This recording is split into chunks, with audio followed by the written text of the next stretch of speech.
All right, good afternoon, everyone. Good afternoon. So every year, in my long experience here at Temple Israel, this is the third, I've tried to always give a little something right before Pesach that people can use as a discussion point during the seder.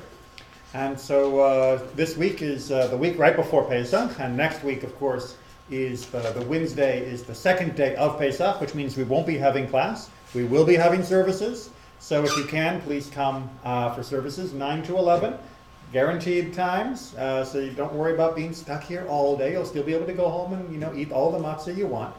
But for your Seder night, I wanted to share something that hopefully you may not have heard of, or if you have heard, you may have only heard part of the story, and that you'll be able to share it around your Seder tables as a topic of conversation.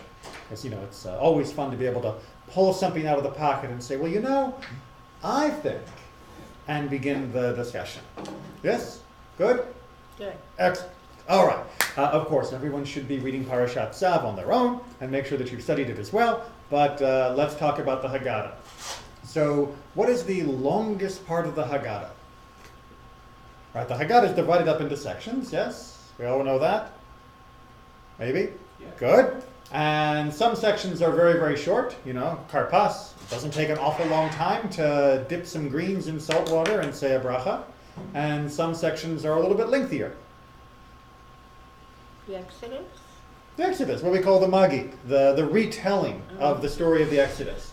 This contains all of those famous and familiar sections, such as the 4 questions, and the 4 sons, and Dayenu, and the 10 plagues, and all of that good stuff. And depending upon what Haggadah you're using, it may also contain a very long and detailed discussion of a paragraph from the Torah that talks about an Aramean. Yes? Maybe you have skipped that section, or maybe your Haggadah may have edited it out altogether. But in that whole section of describing the Exodus around that text, there is a discussion about what was the greatest miracle of the Exodus. What was the focal point? What was the moment of greatest glory for God? Red Sea. The Red Sea, or more accurately, The parting of the water. the parting of the waters of the Sea of Reeds. Right. The Tanakh definitely does not say Red Sea. Right. That was a later European Yam. mistranslation and misapplication. That's Yam Suf, which means literally the Sea of Reeds. And I don't know whether they took Sea of Reeds and just dropped an E off the word reed. But in any case, it's definitely not the Red Sea. We never claimed it was the Red Sea. What was the parting of the sea? What was it? Tell me what happened. Miracle. It was a miracle. Only one? No. I'm trying to see if anyone's been paying attention to the Haggadah. This may be the section where you're already going, when are we eating? How many miracles were involved? Well, the Pharaoh's people get killed. Okay, I can see. We've got something to study. When the Egyptians, when the waters Right? came over, when the Egyptians came. When the water crushed, when the Egyptians were coming through, absolutely. But Here you go. More than that? more than that. More than that and less than that. We'll see how it goes. All right, let's make sure we got all the handouts. So, but clearly we've got to study our Haggadah a little bit more. Remember, the week before Passover at least is not just a time for cleaning.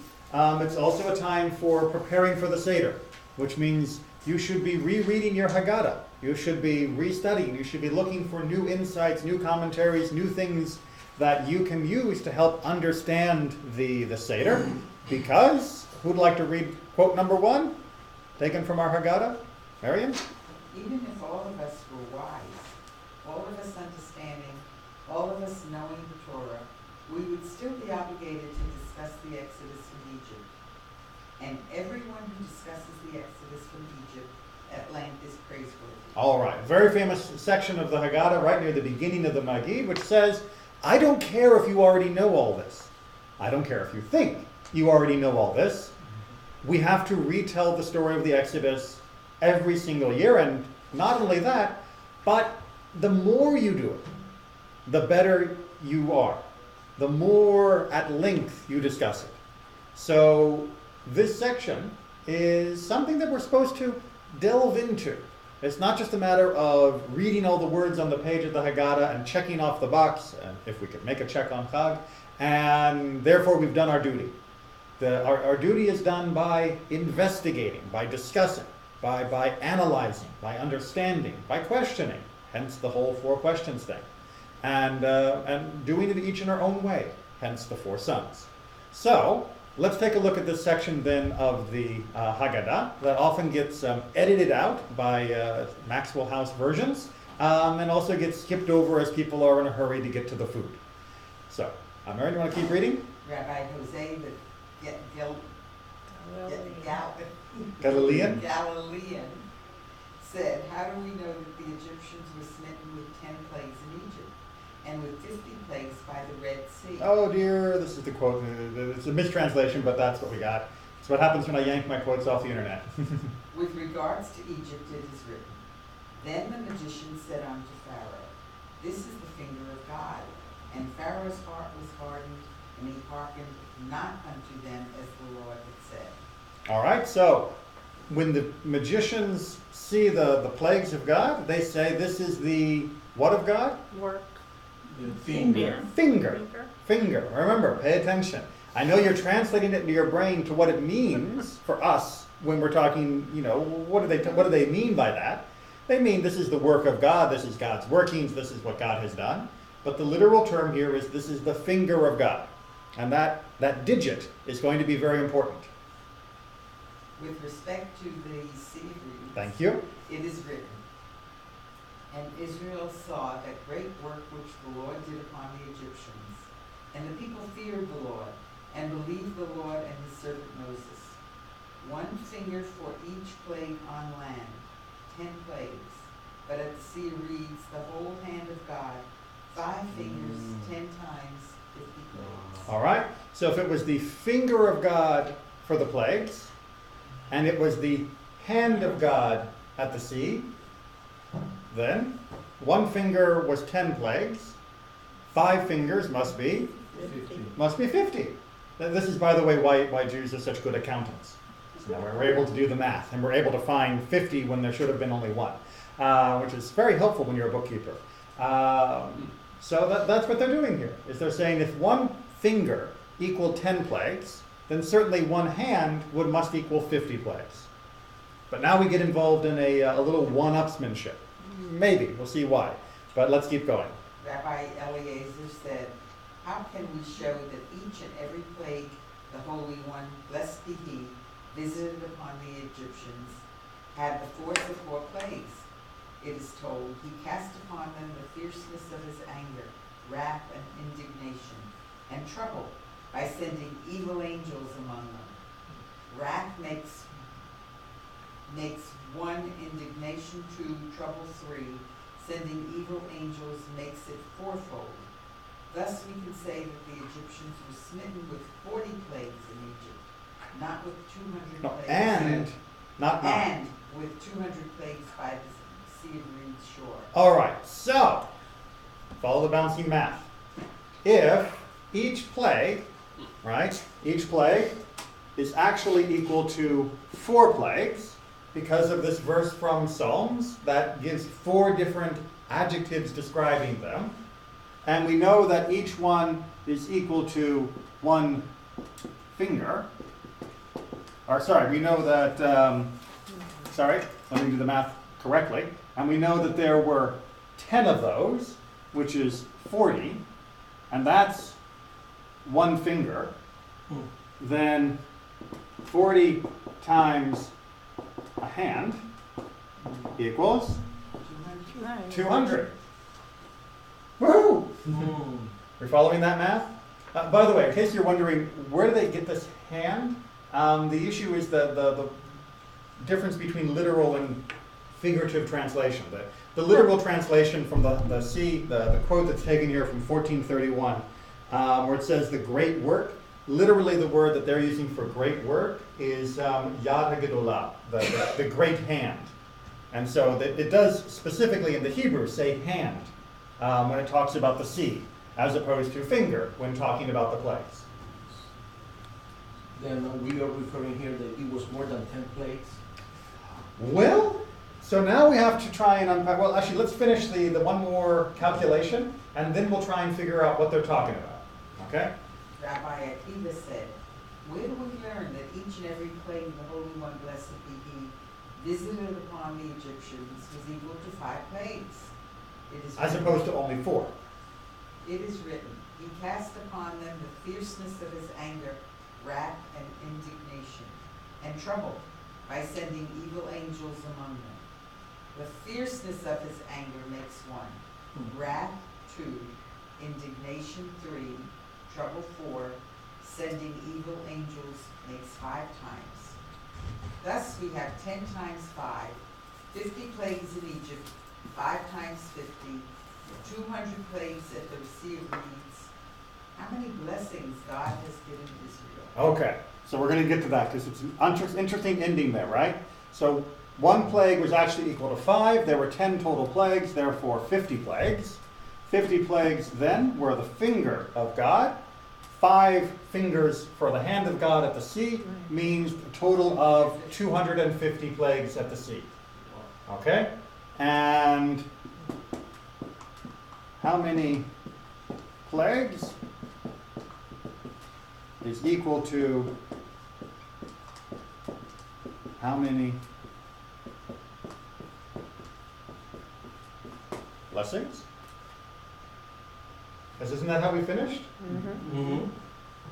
So we start off with this calculation about the number of makot, the number of plagues that were brought against Egypt, and comparing between the plagues that happened that are most famous to the plague that happened at the Sea of Reeds.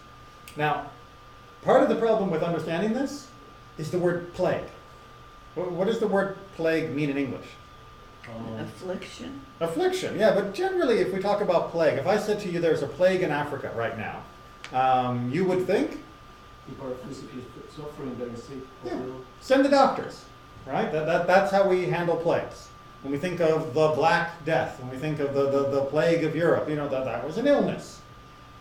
Plague in Hebrew, makot, does not necessarily just mean illnesses. It doesn't mean that people are coughing. It doesn't mean that we need to get, take 2 aspirin and call me in the morning. A plague is a affliction, would be a better general English term. It is a massive problem that is befalling a person or a place. Such as the locusts. Such as locusts, such as darkness, such as water turning to blood, such as frogs, such as all the different things that happened that we call the 10 plagues. Almost none of which had anything to do with a medical condition. So the English word plague is very misleading because of its connotations in modern English at least. It used to be a better word because plague used to mean more what makot means now, but we've ended up narrowing the definition of plague to being just medical problems in most modern senses of the word. One place you still see it is when we use the word as a verb in English. So you'd say, computer trouble was plaguing him. We would use that, word meaning afflicting him, and have no medical problem, no medical meaning at all to it, and just general trouble. But generally, when we use the word plague as a noun, everybody thinks doctors, and that's unhelpful for understanding this. So when we're trying to say there were 250 plagues or afflictions of the Egyptians at the sea, what we really mean is the Sea of Reeds for the Egyptians was 5 times worse than everything that had happened before. And how would that be? I mean, everything that happened before, all 10 of those other makot, other afflictions, this one's 5 times worse? Really? So even other consequences. Correct. Right. So think for a second about what happened during these 10 and what happened during this one. The 10 plagues versus the one crossing of the sea from the Egyptian point of view. Right? How many people died during the 10 plagues?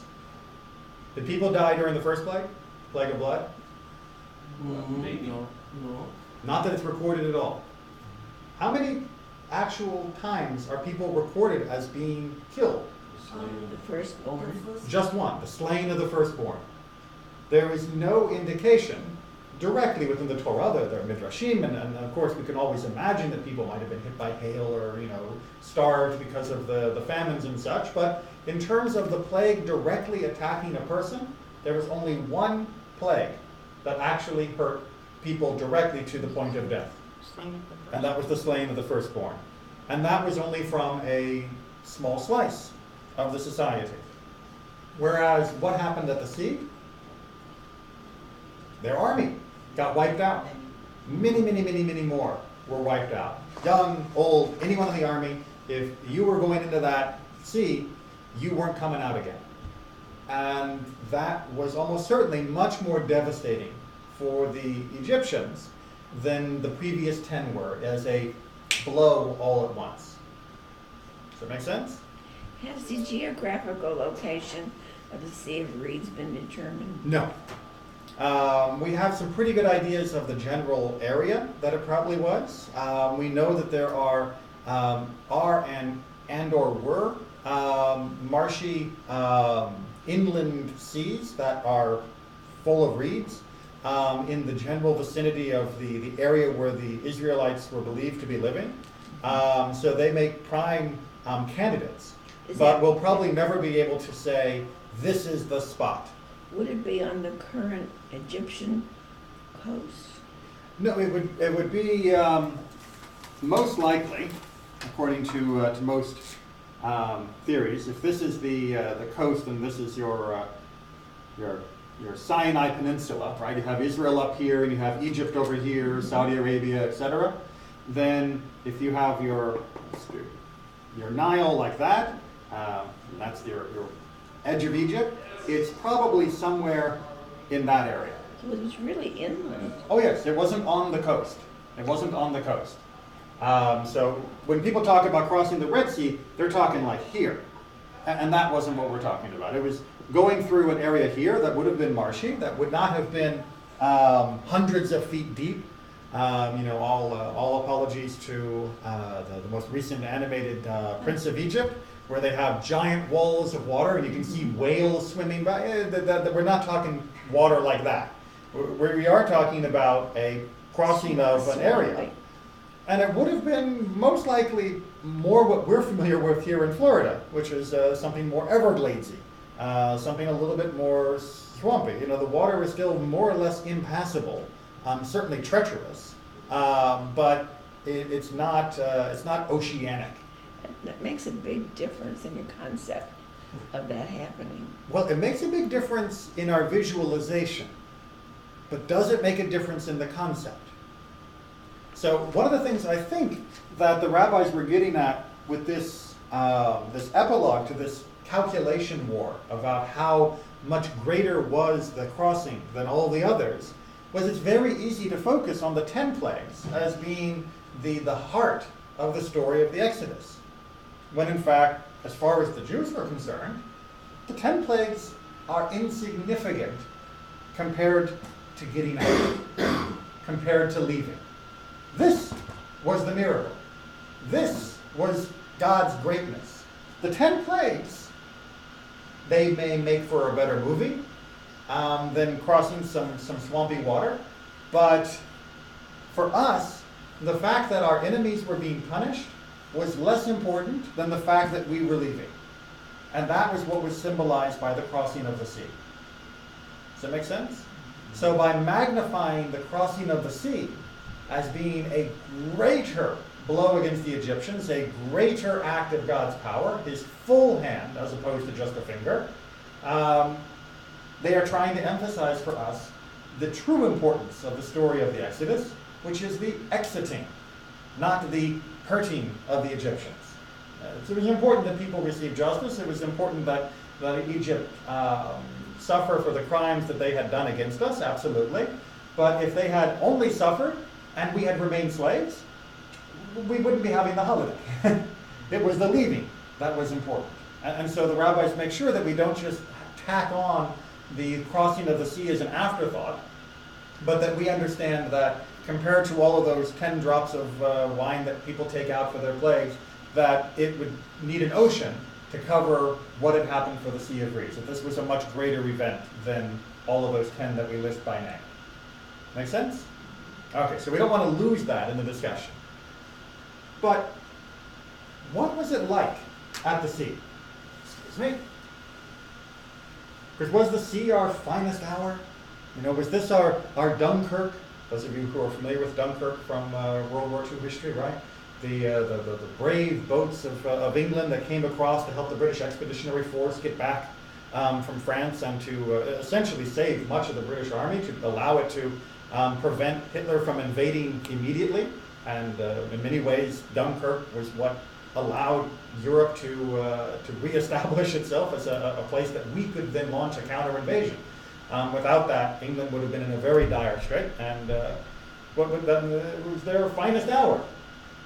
Was the Red Sea, the Sea of Reeds, our finest hour?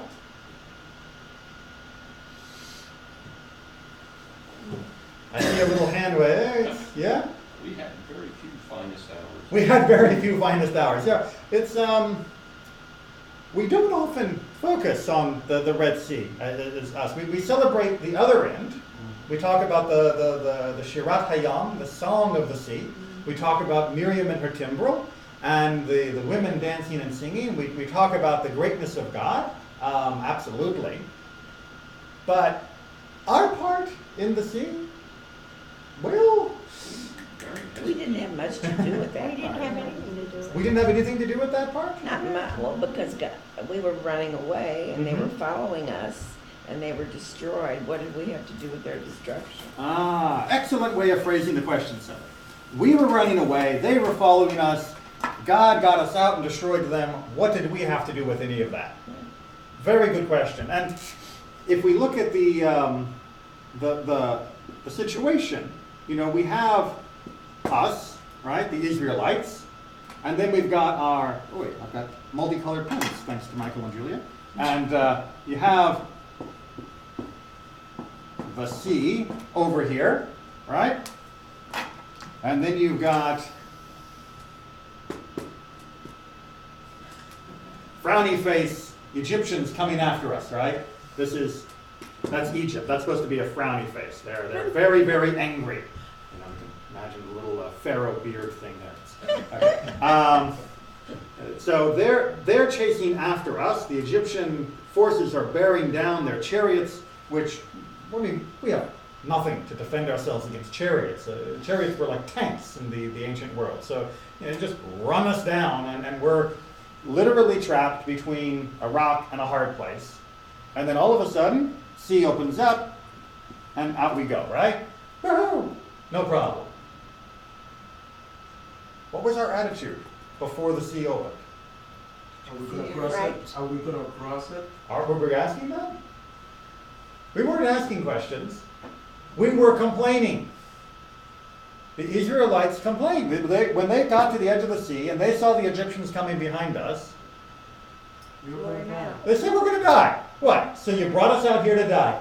Thank you very much, Mr. Moses man.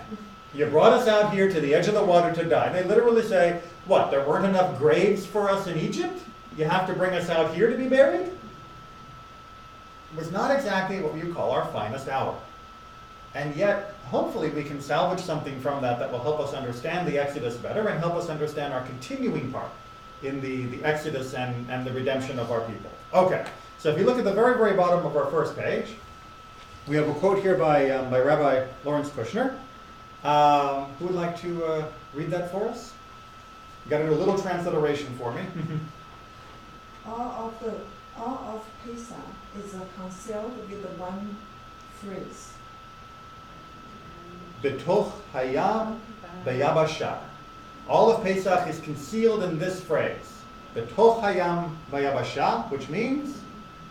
And the children of Israel went Went. and into the midst of the sea on dry land, Oh, on dry ground. Very good. So this is actually taken from the book of Exodus, obviously, and chapter 14. So maybe if you have your Tanakhs in front of you, like you always take them and bring them for our study, you can find it very, very quickly. Exodus. Page 405 in the Eitz Chaim. It's chapter 14.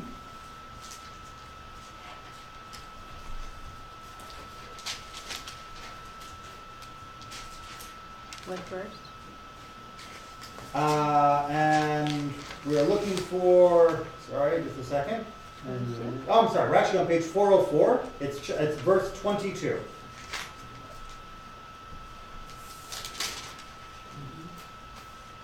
Right, and it says that in this translation, and the Israelites went into the sea on dry ground. What's wrong with that sentence? What do you go into the sea? Dry ground. Dry ground And sea. and sea. Which one is it? How can you go betoch hayam, into the sea, Or the and water. also be beyabasha, on dry ground? Are you parallel? How can you do both? Now, let's say the simplistic explanation is very simple, which says, what are you asking this question for, Rabbi? What a dumb question. Because look, we've got dry ground right here where God made it dry, and everything else, this whole geographic area, we call the sea. The sea isn't only the water, the sea is the area. Right? So we are going through the dry ground of the sea. It's like when I'm driving on the freeway in Orlando, that doesn't mean I'm driving through City Hall. It means I'm on a particular part of a bigger area. I'm on the dry ground in the sea. Well, yeah, fine. That's an answer, but it's not a very interesting one. And our sages wanted to help us think about this connection between betoch hayam, beyabasha, a little bit more deeply. Remember, those that expound and investigate and understand more are more praiseworthy. So if you turn the page, we're on the back of our handout now, we have two explanations that are drawn from the Mechilta. The Mechilta, again, is one of the earliest collections of Midrashim that tries to help us understand. The Mechilta specifically is aimed at understanding the book of Shemot, the book of Exodus. Okay? Good? Yes? Julia. Rabbi Judah interpreted, when the Israelites stood at the sea, one said, I will not be the first one to descend into the sea, while the other also said, I will not be the first one to enter into the sea.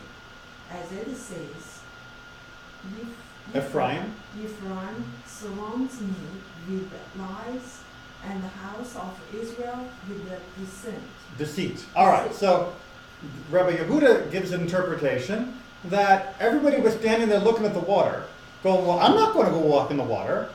You walk in the water. I don't want to be the first one in the water. Everybody arguing about who's going to be first to go into the water. And we get then to the famous solution. Keep going. While they stood there deliberating, Nachshon ben Aminadav jumped up and descended into the sea and fell into the waves. Regarding him, it is written, Save me, God, for the waters have reached my neck. I am sinking into the slimy deep. The slimy deep. and find no foothold. All right, so Nachshon is of Midrashic fame, said to be the one guy who said, I'm not just sitting around here arguing, I'm going in. And he jumps into the water while it's still wet. Right? He wades out into the sea until the water begins to cover it, all the way up. He's saying, you know what? If God says this is where the exit is, then this is where the exit is. And just because it looks like I'm going to drown, why should I stop? I'm just going to keep walking forward, and I believe that God will make it work out all right. Make sense? Can we assume that wherever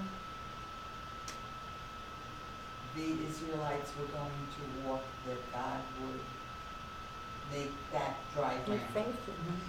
Well, so this is the question. Can we assume that wherever they were going to go, God would have made it dry ground? Or should we assume that God was going to make it dry ground to show them where to go? Which came first? It's a chicken or egg question. Right. And what Nachshon has become is the poster child for human action to provide opportunity for godly miracles. That to sit back and say, you know what, if God wants to cure cancer, God will cure cancer. But in the meantime, what do I got to do with it? If God wants people to have enough food, God will make sure they have enough food. But in the meantime, what do I have to do with it? No. Nachshon has become the symbol of, I am going to start. I am going to wade out into the water, and then God will provide the miracle after that. It's called faith. It's called faith, and it's called faith that human action precedes divine response. Rather than I should wait to have faith and wait to have action, more importantly, until I've seen God act. And so there's this picture of the Israelites waiting for God to do something, because no one wants to be the first one to get wet, and Nachshon showing them the way. And the way is through faith, and the way is through action. And that God will then meet them and provide the miracle once they have begun the mission. Make sense? And this story has become exceedingly famous for that reason. Okay, and let's see the response then. Oh wait, sorry, Julia was reading. Didn't mean to put you on the spot. At this moment, Moshe stood lost in prayer before the Holy One, blessed be He. The Holy One, blessed be He, said to him, Moshe, my friend is sinking in the water, and you are lost in prayer before me. All right, so another famous part of the story is Nachshon is disappearing into the mud, being swallowed up by the slimy deep. And Moses is praying, please God save us, etc., etc. And God says to Moses, he's sinking in the water and you're praying? Come on! At which point Moses asked the normal human question. What can I do? Moshe said to him, Master of the universe, what can I do? What can I do? He said to him, and lift up your staff. What did Israel say at the sea? The Lord will reign forever and ever. The Holy One, blessed be He, said, He who was the cause of my being proclaimed king at the sea, shall be made king over Israel. Okay, so they said God will reign forever and ever. What did God say? God has a different take on the event. The Israelites are all about, once they get through, God is amazing, God's wonderful, God's our king. And God doesn't just say, why, thank you very much for your kind applause and compliments. God has a different response to this miracle. He says, The Lord would reign forever on this. no, that's what we said. Lift up your staff. No, it says the very last line, the Holy One, blessed be He, said, He who was the cause of my being proclaimed king will be king. Who was the cause of him being proclaimed king? Nachshon. It was because of Nachshon that the miracle was able to happen, and therefore God was able to be seen as king. Therefore Nachshon, or more specifically his great descendants, get to be king. Make sense? He didn't become king right away. Not right away, no. He didn't get to become king himself. It's asking a lot. There wasn't anything to be king of yet. And Moses didn't need the competition. So yes, it wasn't an immediate fulfillment, but the basic answer is, God is saying, you who made me be called king, not me by my miracles, but you, the human that was willing to act on faith and create an opportunity for the miracle, you will be rewarded as king because you made everyone else have an opportunity to see me acting. Now we might say, but wait, God could have done this without Nachshon, right? I mean, he didn't need Nachshon. But the answer that we know from true experience is we do need people like this. We do need people who are willing to jump in. We do need people who are willing to take on lost causes. We do need people who are willing to act on faith with no guarantee of success of their endeavors. And God needs them too. Did the people at that time understand what God said, the meaning of that? Did not understand it? Well, did they understand it at the time? Probably not. This was just really a prediction. Correct. A foreshadowing.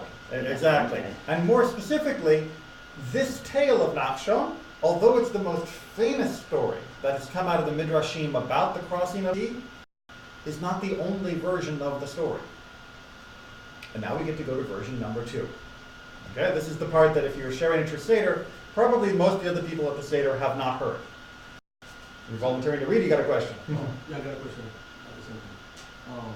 So Nachshon didn't see no opportunity to survive anyways. He said, well, we're going to die anyways, right? Well, I Let's mean, try. we can absolutely see that Nachshon was the only sensible one among them, which is, if we stand on the shore, we're going to be run over by chariots. If I swim, maybe something good will happen. Standing here, we're definitely dead. Swimming, maybe not. And indeed, throughout the story of the Exodus, there are different incidents where the Israelites basically have to say, look, if we just give up, we're dead, we might as well try. Because at least that way we have a chance. And whenever you have a chance, there's a chance for God. But if you take away the chance, if you take away any 1 in 1 million odds, then what's God supposed to work? We might say that that's true in modern times as well. Because? We might say it's true because? Well, we've had all these, they have had all these wars, and if they had just allowed it, even in 48, if they had allowed themselves to just be overrun by all the Arab nations, they would have been destroyed. Absolutely. The modern state of Israel, if it looked at the odds, if it was checking with the bookies, probably would have said, you know what? It's probably better to surrender and evacuate than to lose lives in fighting a war we can't win. We know that they could win. They were a little bit more skeptical at the time, and in different points in Jewish history and Israel history, there's been even dicier events than the first war. But they were willing to fight, despite the odds, and despite the odds, they won. So absolutely, and I think we can see that not just for the modern state of Israel, but the modern Jewish people throughohout the world. There are many people who are continually predicting that Judaism will disappear, right? Because there is an ever shrinking percentage of the world population that is Jewish. That's because there's a lot more of them than us, right? So we're as a percentage, we're getting smaller.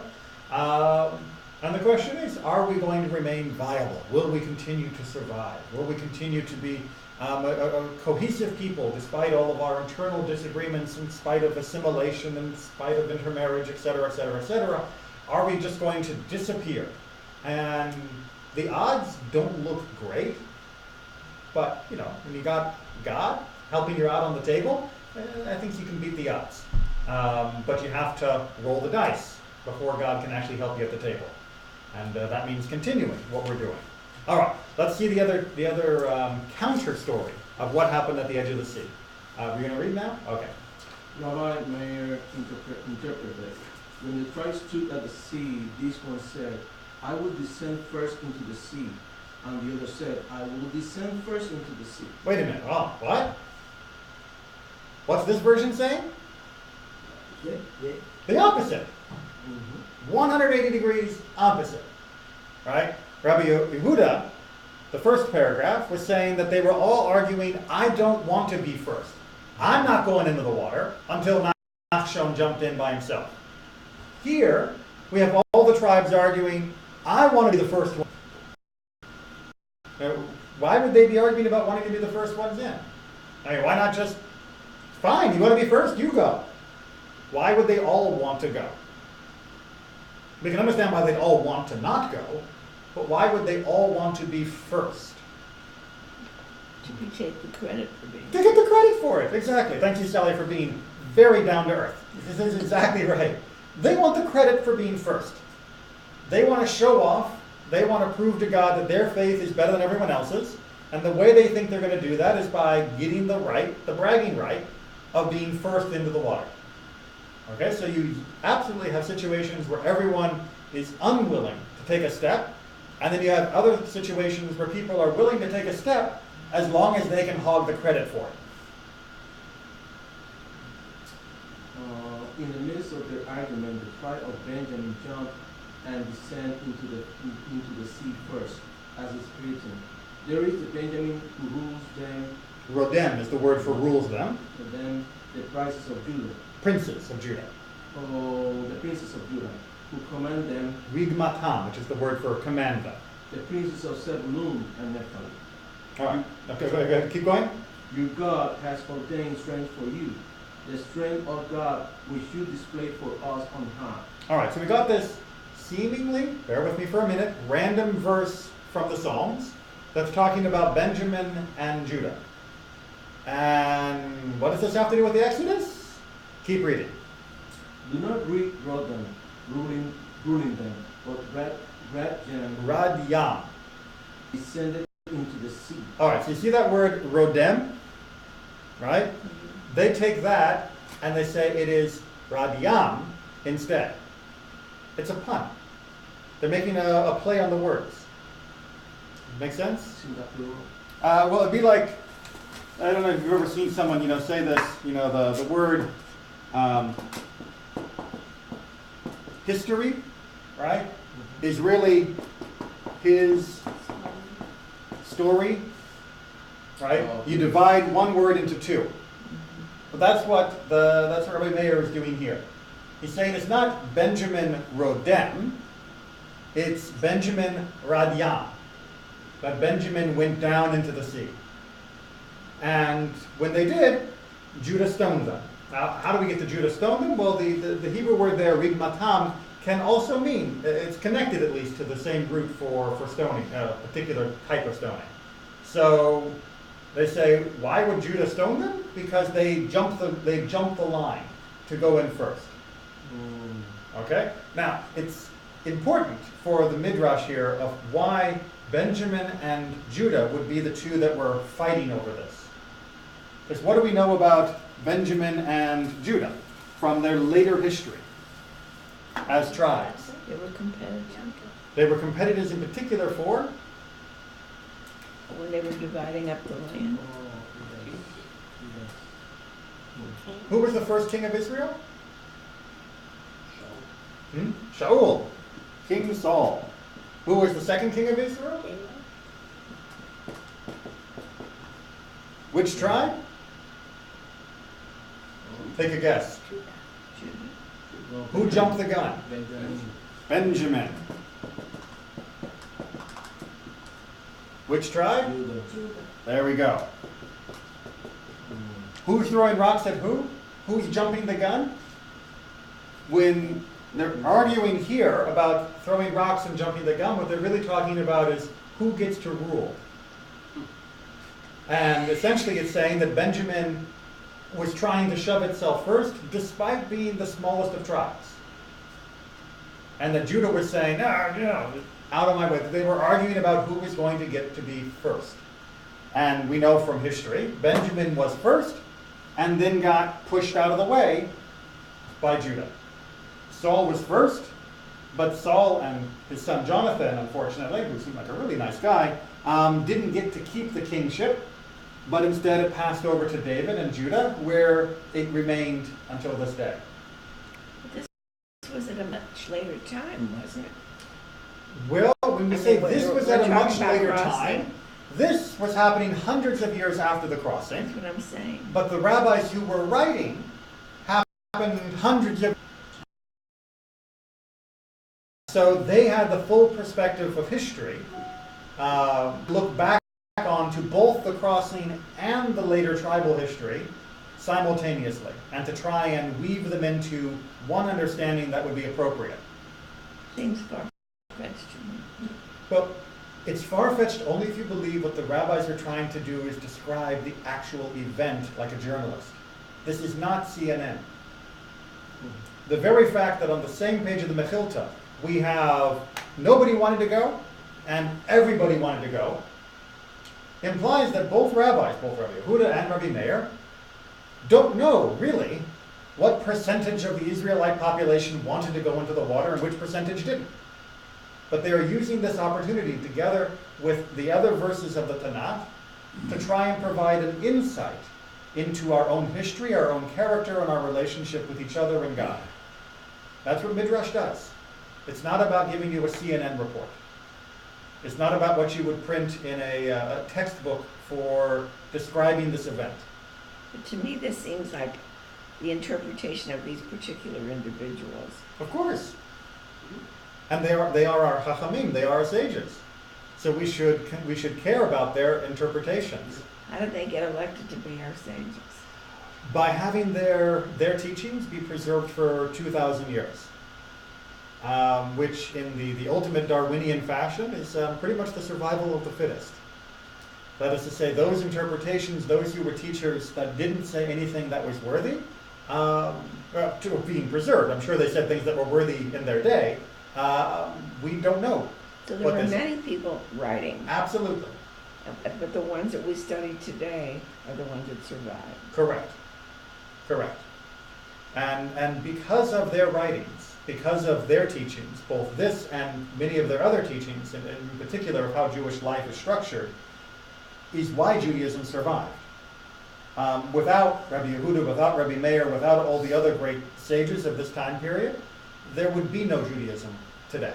Are people writing today?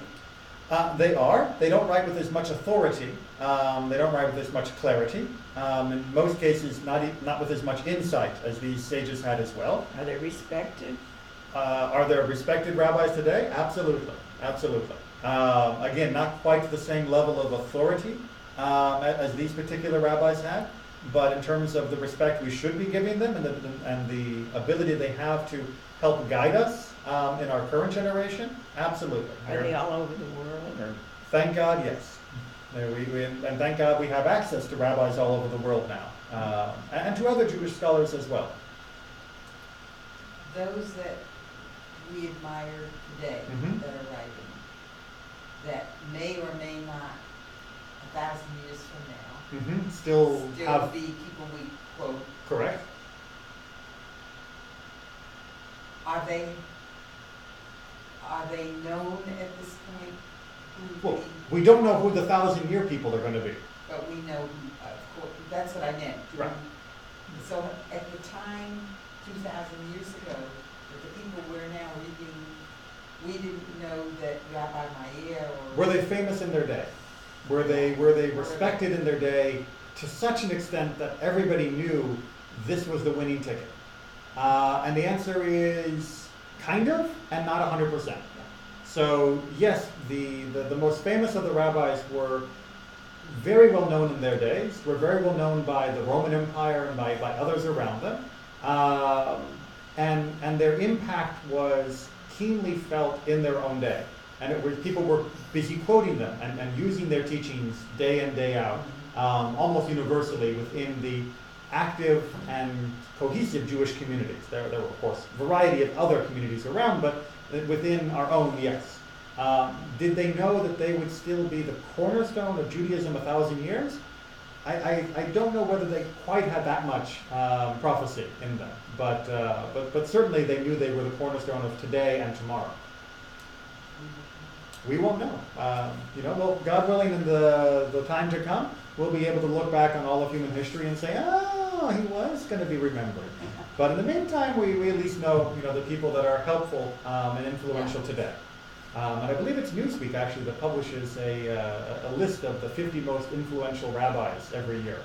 I haven't made it yet. I don't expect to ever. And I disagree with a lot of their choices, but people do pay attention to different rabbis. Okay. One more question, yes?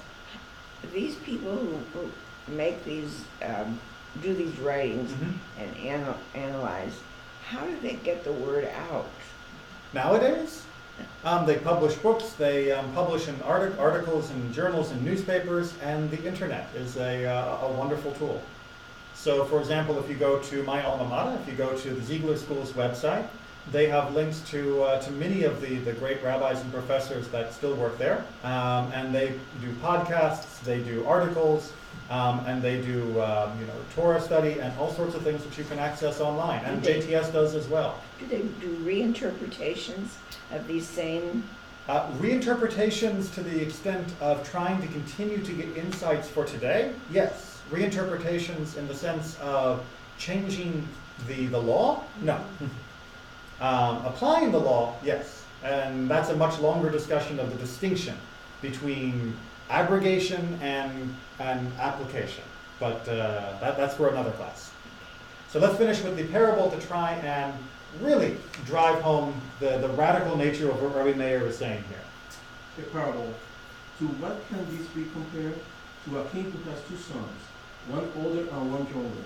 The king said to the younger one, "Wake me up at sunrise." And he told his older son, "Wake me up at the third hour of the day." When the third younger son went to wake his father at sunrise, the older brother did not let him, saying, "Father told me to wake him at the third hour." The younger brother responded, he said, To me, said- sorry, it's a typo. he said to me, To me, he said to me. He said to me at sunrise. While they were standing and arguing, the father woke up and said to them, "My sons, in any case, both of you only had my honor in mind. So too I will not withhold my reward from you." All right. How do we do with that? So who are the two sons? Judah and Judah and Benjamin. Judah and Benjamin, right? So we got the younger son who dad says, "Wake me at sunrise," and the older son who says, "Wake me 3 hours in," right? Let me sleep in late. What are they really arguing about? The father's. Who's going to be king? Who's going to be king? Is Benjamin going to be king, or is Judah going to be king? Benjamin, we know, was king first. He was king earlier. He was king at sunrise. And Judah came and was king 3 hours later. He was the later king. Does that mean that Benjamin was an invalid king? Because Judah took over? Does that mean Benjamin should never have had the kingship? No. They were doing it for the honor of God. And Benjamin was perfectly fine being king when he was supposed to be king. Does that mean Judah should have been king earlier because he was king later? No, because God had told him a different time that he would become king. And his kingship was perfectly appropriate at that time. What was inappropriate? Exactly. That's trying to draw a sword handle there, was the arguing between the two of them. That was the problem. Now they were arguing about the honor of God, which is good, but the level of fighting and destruction that came was bad. What neither of them seemed able to understand, and what God is trying to tell us through Rebbe Meir's interpretation of the argument over who's going to go into the water first, is that when we are arguing about what we think is best to do to serve God, we have to make sure that when we're arguing with our brothers, we don't throw rocks. Okay? There is a time to walk into the water. And you may think you've got the right way to walk into it, and I may think I've got the right way to walk into it. We can walk into it together. We can all be nachshel. We can all get the credit for being the one who's willing to go into the water. And it may turn out that you were more right than me, or I was more right than you, and it may just been that you were earlier and I was later, or vice versa. And if we're doing this for the sake of God, we're all going to find dry land under us. Okay, but we don't know that until we walk in. And both circumstances, both the Rabbi Yehuda version where no one wanted to go, and the Rabbi Meir version where everybody wanted to go first, left nobody going. What's important is the going. What's important is not hesitating to go in. And it doesn't matter whether or not you're going to be first, last, middle, whatever. What matters is the going. This fighting over who's right often prevents us from doing what's right. and fighting over who's going to have to do it because I don't want to do it often ends up preventing what everybody knows needs to be done from getting done. So as they say in Nike, just do it. Don't worry about the credit. Don't worry about the score. Don't worry about, who's going to have to pick up the mess afterwards. Just get in the water. And you have to step into the sea to get to the dry land. So the idea of the Exodus that Rabbi Kushner was mentioning at the beginning, talking about someone who's a great rabbi of today, what Rabbi Kushner was saying of the Exodus being summarized in this betoch hayam bayabasha, of in the sea on dry land, is you can't get to the dry land without going through the water. You have to step into the water. And you can't let these arguments keep you from getting there. You've got to wade in. And that is one of the messages of the Exodus that we need to keep with us. That it wasn't just about God saving us at the sea. It wasn't just about the glory of God 250 times over what had happened in the 10 plagues prior because God split the sea. It was about us being willing to go into the water. Kicking and screaming, throwing rocks at each other, not necessarily in the best of circumstances. But the reason why the sea figures so prominently in this multiplication game is to make us understand that we had to go in the water to get out. We had to get wet before we could be dry. And the Exodus only happened because that happened. Otherwise, we'd still be standing at the shore of the sea arguing or have been run over by Egyptian chariots. Neither of which would let us have a good seder. So with that, Chag Sameach, and hopefully I'll see everybody on Shabbat. We've got a great bar mitzvah this week, and hopefully I'll see everyone for Passover as well. Take care. Thank you.